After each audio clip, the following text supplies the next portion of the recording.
Energy made this one. What up, Energy niggas? Rio the Young OG. Boys in this bitch, nigga. This shit too legendary.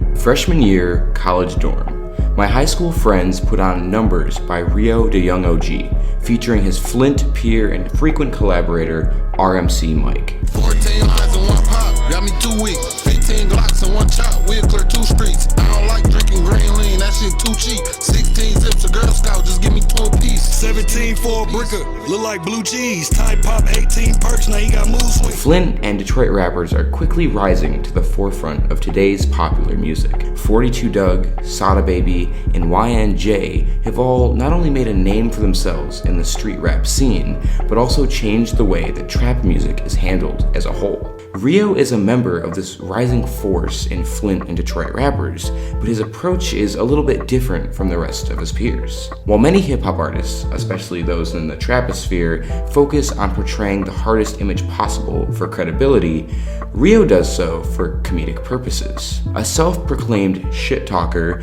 Rio blurs the line between reality and fiction with his punchy lyrics and absurdist hooks. 7.62s and make a nigga pop, lock, and drop it. Hit him in his chest, his shirt look like he work at Family Dollar. It's obvious in this line that while Rio is implying he shot someone in the chest, there is a punchline, so we should take this confession with a grain of salt. In this way, Rio is able to maintain a street reputation, but doesn't incriminate himself because he mixes these random joke lines into all of his lyrics. Bitch, that's a scar on my right cheek, them ain't no pimples. You ask me about that shit again, I'm up in 4 nickels. These lyrics are fascinating in their own right. They're a good starting place for Rio to build a character, but it's far from where this persona ends. In addition to the comedic bars, Rio also shares personal anecdotes and vulnerable moments. Listen, man, don't ask me shit else about my face, man.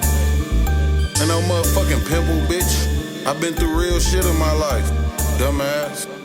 This once again helps to protect his hard exterior, while making him appear more playful and genuine. So I've heard you attribute the scar on your face to a fry cooker and to a gunshot wound in a song, but I couldn't really tell which one you were serious about. I was like 12, smoking weed. Wasn't supposed to be smoking weed, first of all. I was actually 12 because it was the day before my birthday, finna be 13. I done got high as hell. I'm like, man, I'm hungry. So me watching my cousin, she used to cook fries, but she like, you gotta let the grease get hot first, then drop the fries. I cut the stove on high, put the grease on there, go back in my room and smoke, and totally forgot about it. So the fire alarm went off. Now I'm trying to hurry up for my mama wake up, because I'm damn near finna burn the house down. I run in there, the pot of fries on fire.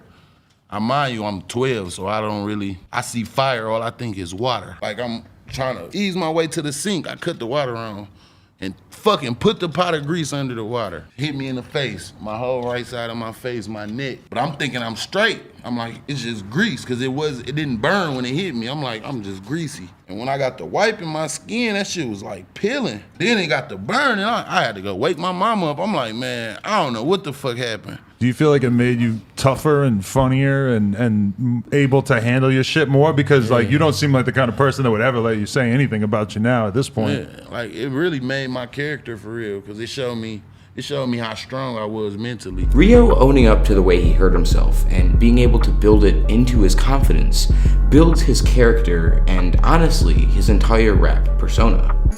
GNUYADOIR, burn my face trying to cook fries and left a light skin. Another indication of Rio's persistent and unwavering character is his insane work ethic. Since being a child, Rio was set on the idea of being a millionaire. Coming from poverty, Rio says that he's done everything for a paycheck, from robbing and slinging dope to working regular jobs. Ironically, however, he never thought he'd make any money as a rapper until he met a fellow artist named Peasy. Peasy acted as a kind of mentor and gateway into the music scene for both Rio and his collab partner RMC Mike, showing them the possibilities of a career in hip-hop. Rio likely got his insane work ethic from Peasy, dropping songs, features, mixtapes, and entire albums almost weekly. Rio has appeared on over 50 albums that are on Spotify alone. And this doesn't even include the endless SoundCloud uploads that he's collabed on. Rio has been quoted as recording 11 features in a single day, and sometimes more. I be grinding all week, cause I want this shit. My brother trying to buy some work, cause he been hustling. Rio's grind is so intense that he made his debut while on Tether for a charge in 2019. He recorded and dropped Testers, and this mixtape actually wasn't his first attempt at music. He dropped a few projects earlier in 2019 under the simpler name Rio. It's unclear why he added the Young OG to his name, but later that year he dropped his first project, Testers, named after track 3 of his aforementioned project, Ghetto Babies. Since 2019, he'd put out an insane amount of music. I can't even really collate and add them all up, but it's surely over 1,000, probably double that number, and that's only within the last 3 years. Still asking God, why the fuck I gotta do it real fast? My right hand got 28 years, it's just a little time. This case changed my life, just showing me it's a real God. I know I seem to be alive, but I died on the inside. No weak blood, nigga, I don't even cry on the inside. It's the life I signed up for, so I can't be messed up. In 2019, Rio was charged for a firearm possession and intent to distribute narcotics,